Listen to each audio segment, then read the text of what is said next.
শেখ হাসিনা পালিয়ে গেলেই হবে না, আমরা তাকে বিচারের আওতায় আনব।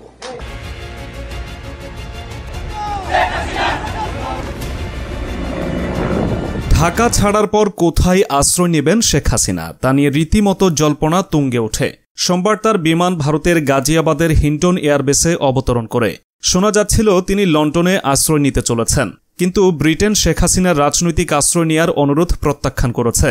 সেক্ষেত্রে কোথায় আশ্রয় নেবেন শেখ হাসিনা সেই দিকে ছিল সব নজর। তার সঙ্গে এদিন দেখা করেন ভারতের জাতীয় নিরাপত্তা উপদেষ্টা অজিত ডোভাল। সূত্রের খবর, যতক্ষণ না পর্যন্ত ইউরোপের কোনো দেশ শেখ হাসিনাকে নিরাপদ আশ্রয়ের গ্যারান্টি দিচ্ছে ততক্ষণ পর্যন্ত ভারতেই থাকবেন তিনি। তাকে ভারতীয় সেনার ত্রিস্তরীয় বলয় ঘিরে রেখেছে বলে জানা গিয়েছে। শেখ হাসিনাকে দিল্লির অজ্ঞাত নিরাপদ স্থানে সরিয়ে নিয়ে যাওয়া হচ্ছে, যদিও এই প্রসঙ্গে ভারত সরকারের পক্ষ থেকে এখনও কোনো আনুষ্ঠানিক বিবৃতি দেওয়া হয়নি।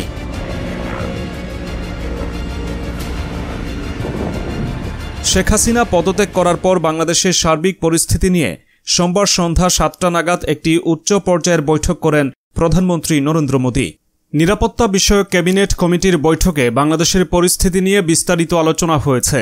এদিকে বাংলাদেশে গণতন্ত্র রক্ষায় দ্রুত পদক্ষেপ নেওয়া প্রয়োজন বলে মনে করে যুক্তরাজ্য। দেশটির প্রধানমন্ত্রী কিয়ার স্টারমারের একজন মুখপাত্র এমন প্রতিক্রিয়া জানিয়েছেন। আজ সোমবার বাংলাদেশের প্রধানমন্ত্রী পদ থেকে শেখ হাসিনা পদত্যাগ করার পর দেশ ছাড়েন। এরপর যুক্তরাজ্যের এই প্রতিক্রিয়া এলো।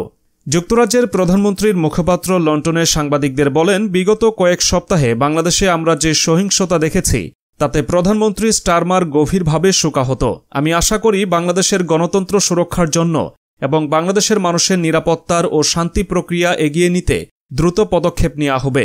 এদিকে বৈষম্য বিরোধী ছাত্র আন্দোলনের সমন্বয়ক মোহাম্মদ নাহিদ ইসলাম বলেছেন, শেখ হাসিনা পালিয়ে গেলে হবে না।